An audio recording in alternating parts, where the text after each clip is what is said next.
Welcome to another episode of What We've Been Watching. We are What Doesn't Kill Us channel of the Fight or Flight Network. So we're just going to talk a little bit about some of the movies we've been watching in the horror, thriller, terror genres, and some recommendations, and maybe some things to avoid as well. So, Crystal, did you want to go first? Sure. Well, I feel very fortunate in that I have the new commercialless Hulu account, and with that comes Mm. the entire Criterion collection Oh, yeah, wow. streaming. So I finally got to catch 1979's The Brood by David Cronenberg. Yes. Awesome. It's let's see. The summary is a man tries to uncover an unconventional psychologist's therapy techniques on his institutionalized wife amidst a series of brutal murders. Which, sure, that's an explanation. Um, really great old Cronenberg, wonderful hairdos. The makeup effects are disgusting, and I I don't know. It's just such an accomplished film. And even though it was before he made Videodrome, It's before Scanners. yeah, before Yeah. Scanners, and it's like, wow, what a great filmmaker from the get go. I hadn't seen a movie of his this early on, so Oh, this is the earliest of his you've seen. I think so. Oh, interesting. It's, I mean, I was just really surprised by how fluid his filmmaking was, even though this was, what was it, maybe his fourth film or something. Something like that, yeah. And it's just everything is totally blocked really well. You can already see his style come through. Um, the acting is really great, and like I said, the hairdos fantastic. And you're going to get your Cronenbergian wave of horrible flesh monsters. Do not worry. You might have to wait a little bit, but they are there. You I might have mean, to wait a little bit into the movie before they first appear, you mean? yeah, but Fair I mean, enough. and it was just such an interesting movie in that it already takes the horror genre up another notch than just exploitation. Mm. It's talking about how parenting is going to mess up your kids, and then the psychological effects afterwards, which I thought was just like such an amazing subtext to tackle, um, and especially in the horror genre. And he just does it really well. Have you seen it, Brady? I haven't, no. Oh, God, it's the best movie about child abuse ever made. No, I mean, it's the, On the poster. why is that so funny? It's just a hilarious thing to put on a poster. Yeah. Oh, the best movie about child abuse ever. But I would Well, agree. Yeah. it's about, to me, it's about, well, it's literalized as rage. So anybody who has issues with rage Mm. or anger issues and that are related to family, this is like the ultimate movie because it takes those ideas to the max and how a cycle of abuse that through families that it's that old idea that if we saw it in a drama or we saw it in some kind of after school special, it would be so cliche and stupid of the kid who was abused, by his the adult who was abused when he was a child is now an abuser, the cycle of abuse.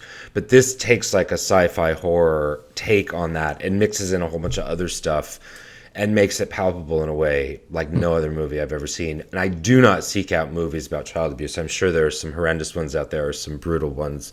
So it's not something, and I didn't think that's what that movie was about. But to me, it just seems so much about yeah, family cycles of dysfunction.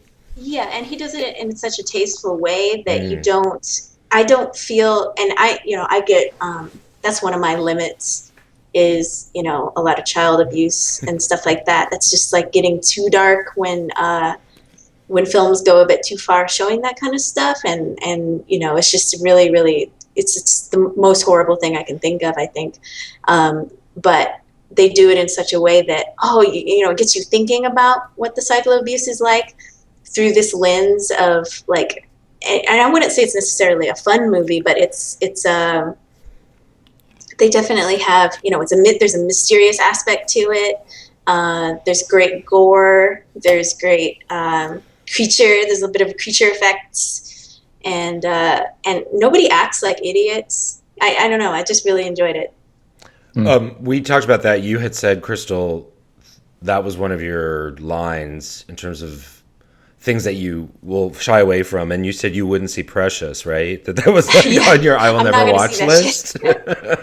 No, for the thank child you. abuse content. No, Yeah, thank I you, didn't. Oprah. You're right. I didn't mean to mischaracterize it. It's all of those themes that I'm talking about are embedded in it. You have to pull all of that out. It's not obvious or in your face at all, at all, at all. Yeah, the exploitation part is really only in how crazy they get with the gore scenes. It's nothing to do with watching a child be abused. Yeah, that never happens in any. In fact, it's the opposite. I mean, it's got a little bit of the Children of the Damned kind of flavor to it. Of A little bit. of kids who are dangerous. The kids are dangerous too. It's so fascinating, and there's so much going on. And Samantha Eggar is amazing. She plays the woman who is the wife or the ex-wife who's imprisoned or part of this weird. She's in the compound of this weird psychiatrist, whatever you call him, and he's played by Oliver Reed as one of Oliver Reed's last things, and he's one of the greatest, I think, one of the greatest actors of all time. I don't know if you guys are too young. You don't know I'm who not familiar with Oliver him, Reed but he is. was fantastic. He's in this. amazing. He was a notorious alcoholic, but he's still amazing. He was the father in Burn Offerings. Oh, Yeah. okay. Yeah, so he did a few genre things, particularly towards the end when he was too hot, a little bit too difficult to deal with for more prestigious things. Anyway, a wholehearted second to that recommendation. Have you seen any Cronenberg? You've seen some, right, Brady? Probably. I don't even know. You've seen Videodrome or Scanners or Or The Fly? You've seen The Fly. The I've seen The Fly, Fly. Yeah, History of Violence.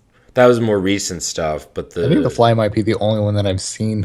Brady. I'm a terrible human being. Oh, you should see more. He's great. Wait a minute. What came after the Dead Zone? Existence. You saw Naked Lunch? I think I watched Crash. Crash. Oh, yeah. Oh, that's another one I could talk about later, but Oh man, we could have a whole. I would love to talk about Crash, even though it's not officially horror or even really genre. But talk about, since we were talking about secret sex or sex you're not supposed to have before we started recording, what did you think of Crash, Brady? Honestly, it's been way too long. Yeah. I saw couldn't it tell you. recently For the first time or rewatched? for the first time. Oh, sorry, Brady. Go ahead. No, I really don't have much to say about it because it's been so long that I'm probably confusing it with something else at the moment. You wouldn't confuse it with anything. It's the people who get off having car crashes. Oh, right. Yeah. I can't think of what else you could confuse it with. Man, I don't know. What were you gonna, Crystal? You were gonna say something about it. You just recently watched it, huh? I watched it within the last month. Oh my god! Are you? And it was crazy. One thing that I never understood, my sister, she's a little bit older than me, and we were sharing celebrity crushes. And she James told Spader? me that James Spader was one of her celebrity crushes. James and I Spader's so hot in that movie. and You don't I think had no so? idea I didn't know what she was talking about because I'm only used to seeing Seeing him now, yeah. Seeing him now, he's kind of puffy and Yeah. weird, or in the Secretary, which I Yeah. guess. But in this one, I was like, oh, all right, I guess so. He's You're still not. He still doesn't do much for you. when you're, doing it in a car wash or, on the ground in the middle of the freeway. That's Okay, so for That's- one, James Spader's voice is sex. Let's just start that off right now. Awesome. Thank you. You're welcome. is he gonna be horror I'm hottie. pretty sure I could listen to him talk about anything, honestly. He's so dreamy. Oof. But All right. dangerous. He's like scary. A little bit, Yeah, or he can he's be. he's a bit of a sexual deviant. Yeah, he's a deviant. That's right. Well, Sex Lies a Videotape. Right. That was his like first big breakout, and he was a deviant, sexual deviant in that. Right. So, but I think that's the best sex scene between men ever, and everybody forgets there's a sex scene between two men in that movie. No one ever remembers. But Yeah, that's a pretty great one, and it wasn't. it's really smart. It's like one of the best I've ever seen. And they're not. It's not like. Yeah, it was. I was surprised at how tastefully it was handled, Yeah. especially for when was it made in Late 1990, 90s? Late 90s, mid late 90s. 1996. The first time I saw it, I found it. I saw it in the movie theater. I found it delightful and funny almost. And then I watched it again. I was like, oh wait, this isn't quite as funny as I remember it. No, probably not. It's not so funny. They're No. not really happy. It doesn't seem like they're very happy, and then that's No. what they find. No. Interesting characters, though. Oh my god. It's based on a novel. Yeah. I still haven't read the novel. He's hard to read, Ballard. So so I'll do one. Crystal and I had, when I asked Crystal what was one of the first things she remembers scaring her, you said Betty Davis, and then you said specifically Betty Davis and Watch Her in the Woods.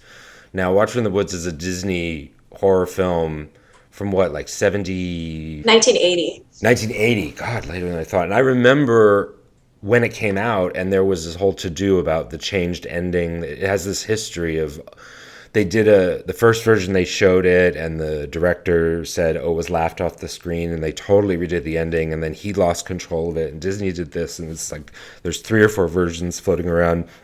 And I remember reading about that in the newspaper, and I didn't understand, like, why is this an article in the LA Times? And now I understand it's a major studio picture by Disney, and if something this, they have to go back and redo an entire ending of a big budget film, it's a big deal. Like, I can understand now. I didn't understand then. I never went and saw it, and it's starring this young woman who had just started her acting career. She was an ice skater. She was an Olympic ice skater or something like that. And she was being touted as like the next big thing. And she's very cute in the movie. She's very sweet, and she really gives it her all, but she's not an actress. But it was Betty Davis's last thing, and she's very good in it. And it's a spooky, it's your typical spooky house, haunted house. Something terrible in the past happened, and we have to figure out what it was, and the dead are making connection with the living. There's nothing unique about it. Well, I don't want to say that. The story you've heard a million times before, but I guess for Disney at that time they were doing horror. This is the most horror of all the supernatural stuff at the time that Disney had ever done, and it's very well directed. And I was surprised by how moving I found it and how intense it is, and because it's almost got like it's almost like a precursor to MTV in the sense that it goes twice as fast as any of those other movies you've seen. I don't know how recently you've seen it, Crystal, but It's been a long time. once it goes, it really moves and moves and moves. So we don't have like endless scenes of trees, and wind out in the back of the house and like creaks and like all, rather than a scene for each of those things, those will all happen in one scene. It's like condensed. It's like all of the cliches condensed really, really tight, and it goes really, really fast. And the primary image is of a young woman with a blindfold on, trapped in the mirrors. And it's such a simple image, but somehow I found it very powerful and very moving. Yeah, And it I could terrified me. Yeah. That image. It's a disturbing image of she's calling out for help, but she can't hear her. And she looks something like the young woman in the present, played by this former Ice Capades girl who was touted as the next big thing. She had just done like a sappy ice skating romance called Ice Castles that all the girls my age at the time were into, and I didn't see Like she goes blind, but she still skates or something like that. I don't know. Whoa. That was the movie she did before Watcher in the Woods. And Watcher in the Woods was a disaster because of all of these redoings of the endings and trying to fix the movie. The ending makes no sense. I saw the ending that was eventually released, like the ending that supposedly fixed the problems. It doesn't make any sense, but the thing unfolds like a dream or like a nightmare, or like, and it's very much about adults who had done something that they all feel very bad about in the past and how it affects them in the present. And I think it's done very intelligently. It's in England, and it's an American family moving into an old house, of course. And the adults that were there when this terrible thing happened to the young woman who's trapped in the mirror or the windows, they've all gone different ways, and each one is equally imprisoned in their life. The woman has her own farm, and yet she's miserable and trapped. And then one guy became extremely wealthy and he's unhappy. And then one guy became homeless and he's living in like a barn. And they do it in such a way that all three of their homes, they're all in the same place in a way. And it all has to do with this thing in the past that was never dealt with. There's 1,000 other horror films and ghost stories and haunted house movies that have the same thing. But this is all done from the perspective of a teenager, and it's meant for a very young audience. So I found it moving in a weird way, like looking through the eyes of little Crystal. I don't know. I don't think I took all that in when I was, I was just kind of freaked out at like the chilly atmosphere, the scary old lady, seeing girls in mirrors. Like, that's horrifying. I don't know why it still affects me. It would be like, why? I couldn't figure out why it was getting to me. And I still don't know.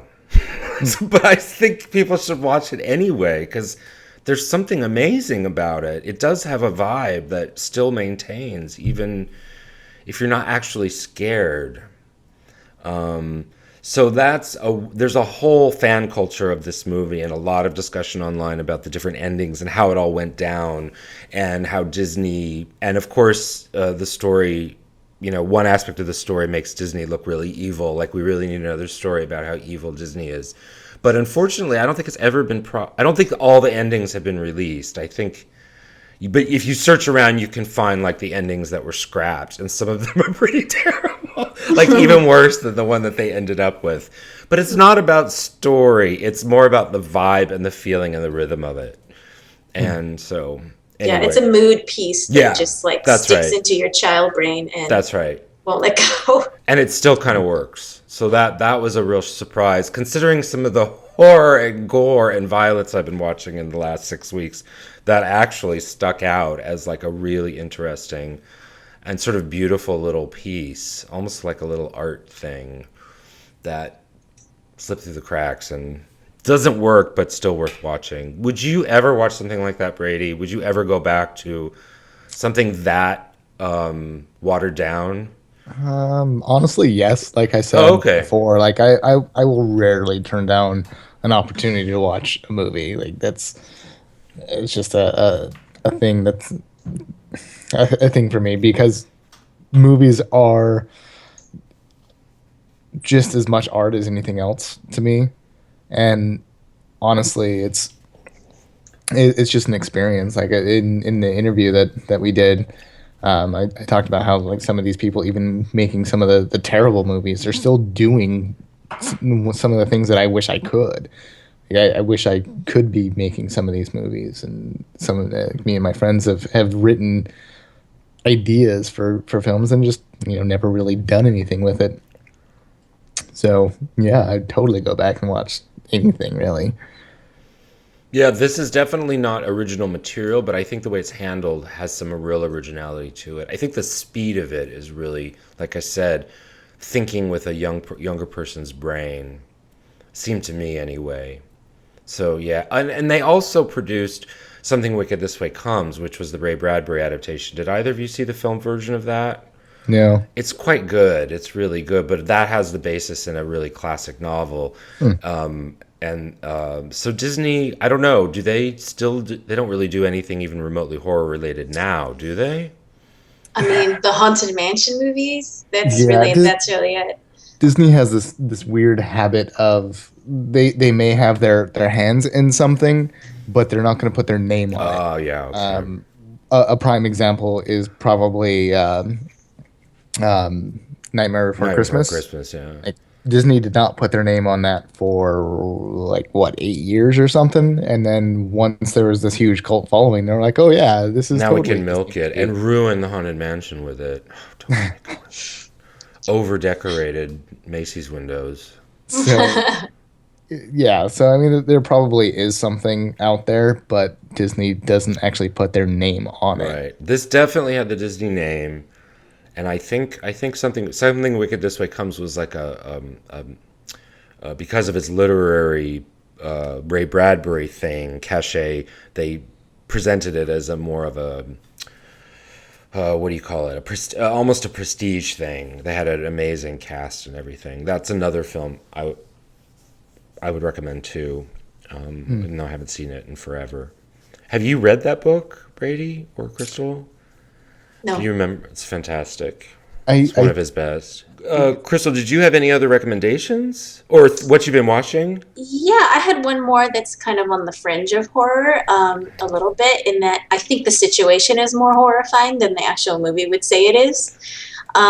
It's this movie by Peter Strickland called The Duke of Burgundy. Oh yeah, I've been wanting to. That's on my list. It's really interesting, and it's not at all the way. It's one of those kinds of movies by somebody that they're pretty uncompromising in their vision, not unlike what's his face who did Under the Skin recently. Um, What is his face? yeah, Anyway, this guy also did the Barbarian Sound Studio. which I still haven't seen either. They're all very a lot of visual flourish. Yeah, Very kind of a little bit yellow in yeah. how it's presented imagery wise. In this one in particular, it's about this kind of what you think, and it's completely not like this.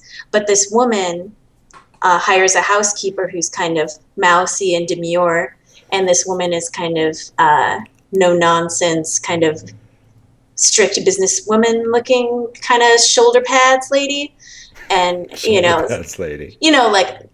just really stern, and she's kind of abusing her housekeeper, and you're like, what is going on? And then you realize, oh, this is a sex game. And the whole time the Yeah, I demure was waiting to see how Brady was going to girl react, and there we go. There it is. so this demure girl is the only way she can be excited in her relationship is to be abused. But don't give This too much away, right? I mean, and it's just kind of interesting watching how the dynamic shifts between who's really in power Yeah, in the yeah. I've relationship. heard so much about this movie, and it got such great. I have heard such great things about it. Brady, you would love it visually. I would say maybe not very sexy for the reasons that you think it might be, but I mean the ladies are very attractive, but Hmm. it's really kind of heartbreaking to see people in love doing this to each other, I guess. Mm, And yeah. but man, visually amazing. Like you'll have the same things to say that we did about the Strange Color of Your Body's Tears, but even more so, it's Oh, gorgeous. But it's a lot more coherent than Strange Color of Your Body's Oh, Tears, right? It's like, it's way more coherent. yeah, that's what. Yes. So was there anything else you want to say about the Duke of Burgundy, Crystal?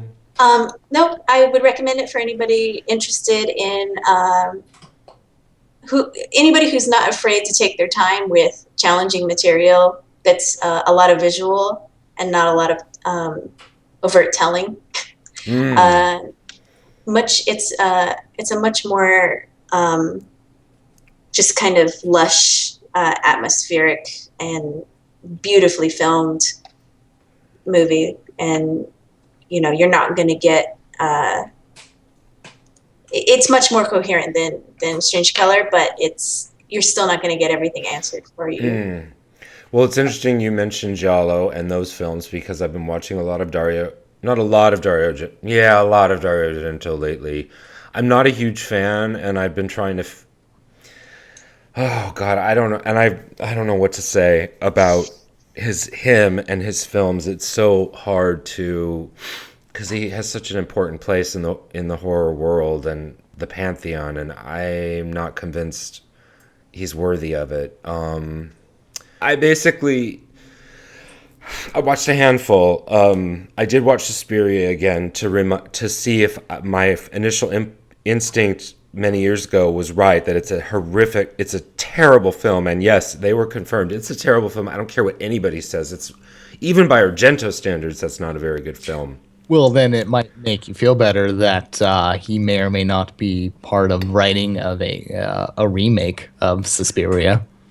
Well, there's no there with Suspiria. There's no story. There's nothing. It's empty. It's like there's no reason for these witches to be doing. None of it makes any sense. They haven't even. It's just about colored lighting. The sets are so cheap. Things don't have to make sense for them to be good. But let me back up. Forget about Suspiria. There are some Argento that I like, and Suspiria is not even a giallo. I don't know what Suspiria is. It's nothing. It's the only reason to watch it is for Jessica Harper, because she's one of my favorite actresses. But I did watch one Argento recently that I thought was kind of amazing, called Opera, and it also he's really bad with establishing rules and sticking with them, but this one comes closest to actually people behaving in ways that are recognizable as human beings on this planet. Now, I still don't understand what the dubbing thing is about. What is going on with the Italian dubbing, you guys? Does anybody know what the steal is? I don't know what the No, it's insane. What is really. going on? Because if somebody tells me, oh, that's how they do it in Italy, bullshit, because I can name a bunch of filmmakers and a bunch of Italian films where that's not going on. So I do not. It must have something to do with distribution, or like the producers will give them money if it's English language. It has to be something like that, right? Yeah, I mean, I think there's a lot of places that where it's localized, there's some problem with people have a problem with reading subtitles, so they'll automatically kind of. But it does seem. I don't know. Yeah, it's hard. I mean, you do have to, no matter what, you have to get over that. I mean, in Suspiria, he's got Udo Kier. Udo Kier, one of them, it's set in Germany, one of the best actors, one of the best horror actors ever. And he has him dubbed with an American accent. It's so unbelievable. I love Udo. Can you imagine? Okay, but let me just tell you about Opera. Opera is good. I'm actually saying that this is an Argento film that I like. It's about the making of an opera. It's about a horror film director is hired to direct Verdi's Macbeth at an opera house in Italy. And of course, this is Argento retelling what happened when that exact same thing happened to him, and all the drama surrounding an opera production. Hi, this is Noel. I need to make a correction here. The movie Opera that I'm talking about is from 1987. Argento did direct a production of Verdi's Macbeth, but not until 2013. So, Opera, the movie, is very good at portraying what it must be like for a horror movie director to direct a live opera, even though he hadn't done it yet. So that speaks to even further to how much I like the film and how effective I think the film is. If you want to see Argento's production of Macbeth, it is available on Amazon and other streaming outlets. Also, it should be noted that the production of Macbeth in the film Opera is set in a sort of futuristic world, whereas Argento's production of Macbeth that took place in 2013, live on stage, was set during World War I. So that's interesting. We'll go back to the conversation now. Thanks. And I come from the theater, and I have done some work in opera, and I know musical theater and opera people. So the whole backstage thing, it's over the top, but there were things about it that I thought were really exciting, and then he got really right. And like you go into the costumer is a big part of the thing, and there's different characters who work in different parts of the theater. And this killer's going around, this killer's following this young singer, and he ties her up and puts, you may have seen this image because it's really famous, he tapes needles to her underneath her eye so that she can't supposedly she can't close her eyes or they'll all get torn up. And the killer makes her watch him kill people that she knows. And it sounds much more perverted than it sounds like almost unspeakably evil, but it's so not when you watch it. It's really not. And it looks like the tape. It's like the tape is so thin and so poorly put. Like if she closed her eyes, it'd probably fall off. But that was what I kept thinking. I was like, that doesn't look very well attached. Anyway, but that's not. He does something there. Every scene in this movie is a set piece. He does some amazing things with the camera that I've never seen before. The most famous is in this production of Verdi's Macbeth. It's this sort of experimental. Well, it's like an avant-garde production. The set it's very. It looks like there's a crashed helicopter, and there's. It's sort of modern. It's sort of not. But there's crows all over the set, flying around all the time, which I think is kind of fabulous. And if Argento actually did that when he directed Macbeth, good for him. That's amazing.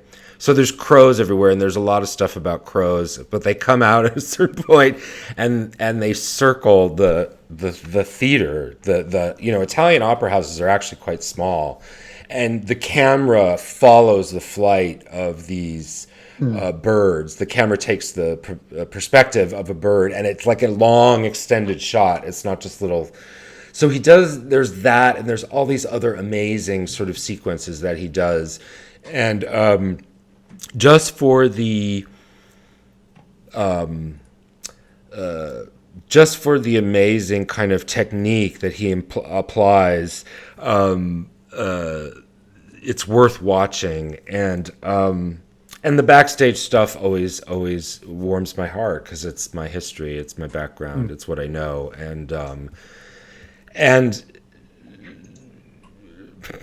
I want to say, yeah, the acting and the dubbing are terrible, like in all Argento films. I can't say anything great about it, but and it doesn't really add up or make much sense. And we're in a normal world where normal rules apply, except apparently, in this particular world, crows remember who's harmed members of their group, so they go attack. No, that's legit. That happens. Their group is called a murder, so. Oh, right. Wait a minute. Are you serious? Yeah. They actually do that. Crows are incredibly they're intelligent for the most part, but they also have a great memory. You can actually there's stories of various people doing training, as it were, for crows. There's one girl that was fairly famous for it. She would actually give the crows food or whatever, and they ended up starting to bring her shiny bits. Yeah, well that makes sense, but this idea is that that somebody harmed one of the crows or killed one of the crows, this huge murder of crows. I mean, they go after him. I don't know if they'll full on. I've been attacked by a crow before, and that was exciting. Did you do something you didn't trigger it? I think the only thing that I did to deserve it was I was walking too close to its nest. Oh, that'll do it for sure. That was part of a thing, but I also ended up fighting back, sort of. So I was living in Seattle. I was living in Seattle, and this crow would attack people from time to time down this specific block, and I watched this crow attack other people repeatedly over and over and over again.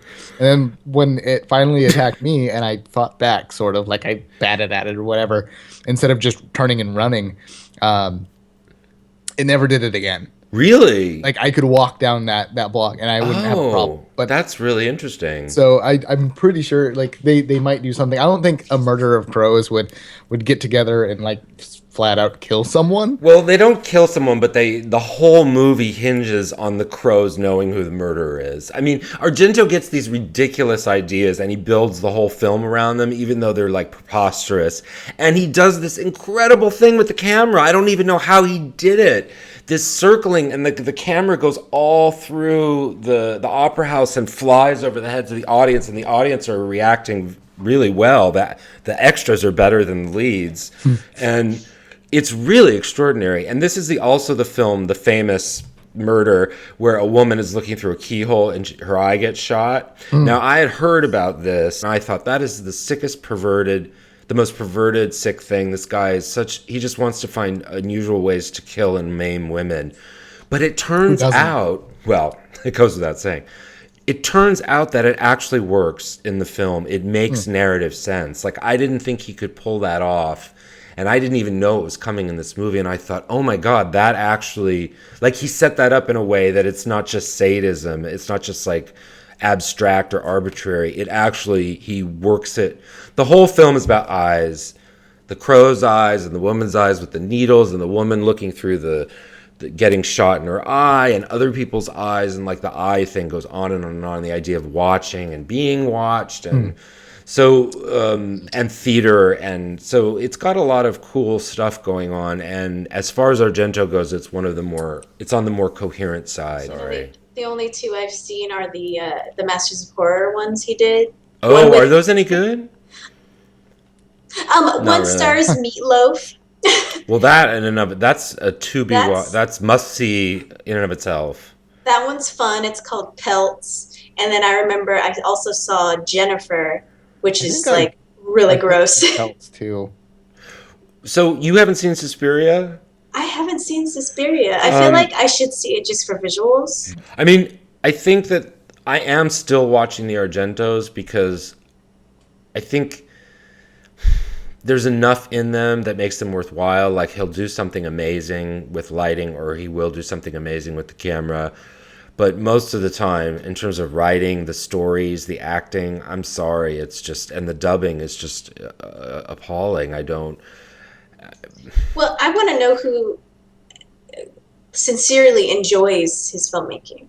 I think people go nuts for it. I think the fan base for his stuff is rabid. I think honestly, from what I remember and what I know of Argento's work, I think the reason why he's popular is because he did a lot of perverse things at the time, and that's really what drew everyone to his work, is just because there's a shock value that everyone has. And I think this kind of relates to what you and I were talking about with Tarantino.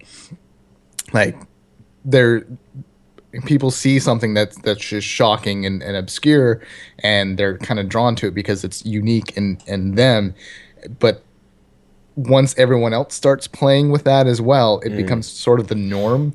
So when we see people like Tarantino or Argento, they're continuing to do these things, but for the most part, we don't care as much at this point. So they're just kind of missing the mark.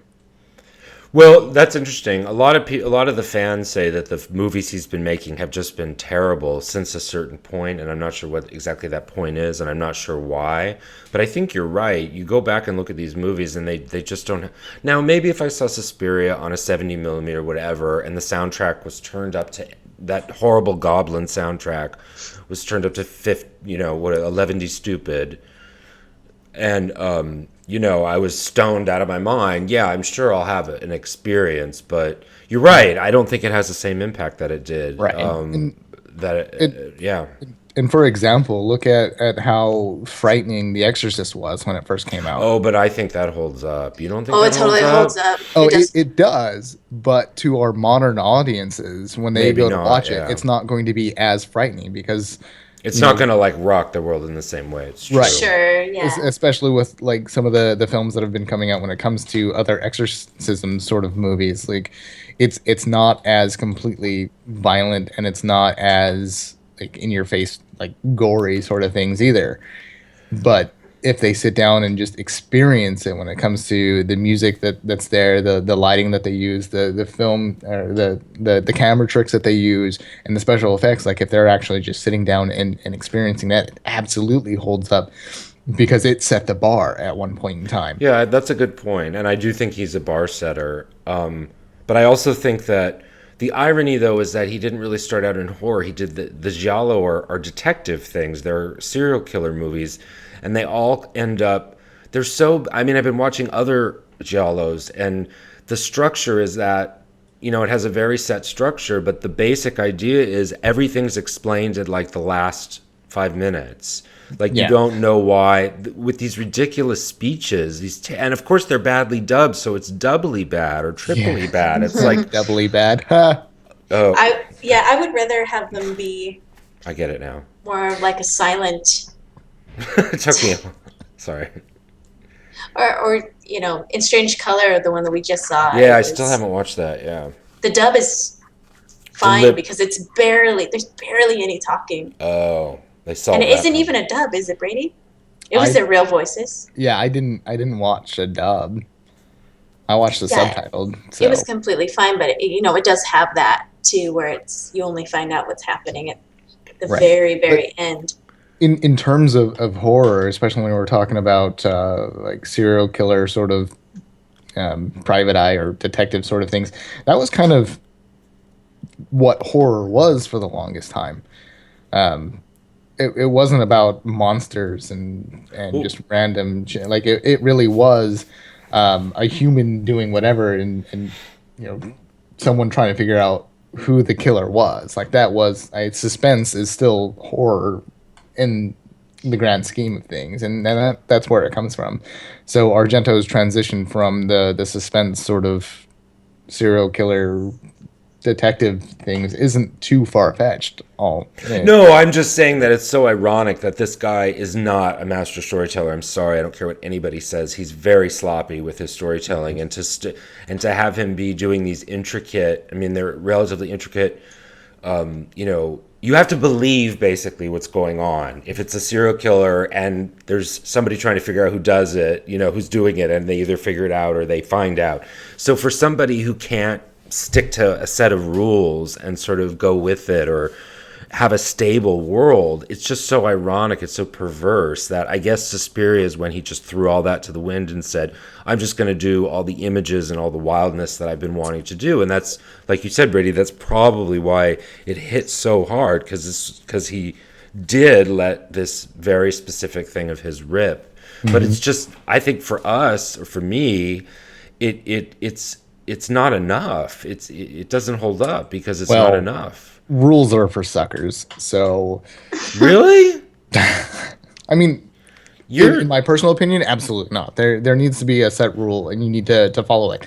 However, people don't do that. Well, I just don't think he's that smart. I think It Follows doesn't follow its rules, but I think it does it on purpose. Right. I mean, because the filmmakers are just super smart. There's a difference between not setting rules and then not following rules. Yeah, that's true. And right. I think if I remember Suspiria correctly, like way back whenever, I think the idea felt like it was supposed to be no rules set. Yeah. But I think you're right. Set rules and then just jumped them. Yeah. And you just don't do that. I think it's an Italian thing too, because I do think there's this weird. Huh? Yeah, it's Italians are weird. Well, there's a whole I think the aesthetics over trump, the storytelling and these little niggling things about rules and whether people actually would behave this way or this. I'm not talking about realism, but like you said, I'm talking about are you going to set the rules and stick with them? Now, I'm going to. We tend to call that the suspension of disbelief. Right, but it comes and goes in this very arbitrary way, Right. I will say that Argento's first film, The Bird with the Crystal Plumage, it's his only film that I've seen where it makes sense all the way through, and it's really good. So I would also recommend Bird with the Crystal Plumage because it actually comes closest to being a coherent story with a serial killer that has a reason for doing what they're doing. But these are not the films that he's known for. He's known for the stuff where, the killer ends up being some old woman, and yet every close up on the gloved hand is a man, it's this huge, but it's like, oh no, well, let's not worry about that because the lighting is so beautiful. And, it's like the angle of his hand. It's like, come on, at a certain point, somebody has to call him on it. Anyway, enough about Argento. Watch Opera, watch Bird with the Crystal Plumage. I haven't really, nothing else that I've seen has really struck me, but from a technique perspective, it's true. He is a trailblazer. There's no question. We've went off on crazy tangents. I know. Sure I was just did. going to be like, before we go on too much longer, I need to go to sleep because I am tired, and it is now 11:40 Yeah, at it's night. late. It's really It is late. so much fun talking to you guys. I could talk for ages. Well, but I'm glad we're enjoying. I hope people listening are going to enjoy it. So, I'm probably going to get yelled at for comics because I apparently get yelled at for most of the things that I say. yelled at? Who yells Yeah. at you? Oh, Yelled? I don't know. We had some hate mail apparently. We that did? happened. Really? Directed. Somebody directed actually. towards me. I didn't know we got mail at all. It was one of us got email, and then it got. Split out. So I'm Oh, gonna take that this time. email. Oh, I'm please. going to take some time to be like, okay, guys, All this right. is what's going to happen. Oh, that wasn't really. We hate need mail. to start emailing. Tell us your fears at gmail.com. Our email is tellusyourfears@gmail.com. We have a YouTube channel. Right. We have two YouTube channels, one for What Doesn't Kill Us Games, one for What Doesn't Kill Us Horror. Right. And specifically, we need, as much as people may not want to say anything on the internet because internet fights, positive comments Only? help us, like any sort of comment. Any really. constructive criticism is great. The constructive criticism helps us personally, but in terms of what we're doing with the podcasts and everything, any sort of commenting is going to help us. If things get out of hand, you don't have to continue the conversation. If you like the episode or have a comment that you'd like to add, just put it on the page. Like We're when it comes also down to it. we're also on iTunes, so you can Right. and under Fight or Flight under What Doesn't Kill Us. Yeah, What doesn't kill us. Let's just review the few things we recommended. Crystal, you suggested The Brood. The Brood, David Cronenberg's The Brood, and watch it on its Criterion version. Yes, definitely watch the Criterion version. If you can get the Blu-ray, do it. Otherwise, Hulu has it for free for everyone. So please watch it. If you already have a Hulu account, I mean, or your friends have a Hulu account. And then what was the other one that you suggested? The Duke of Burgundy. Duke of Burgundy by Peter Strickland. And then my recommendations were, I can't believe I recommended Watcher in the Woods. And the other one is Opera, Dario Argento's Opera. And also, I would say Dario Argento's, his first film, Bird with the Crystal Plumage. If you haven't watched it yet, go watch Frankenhooker.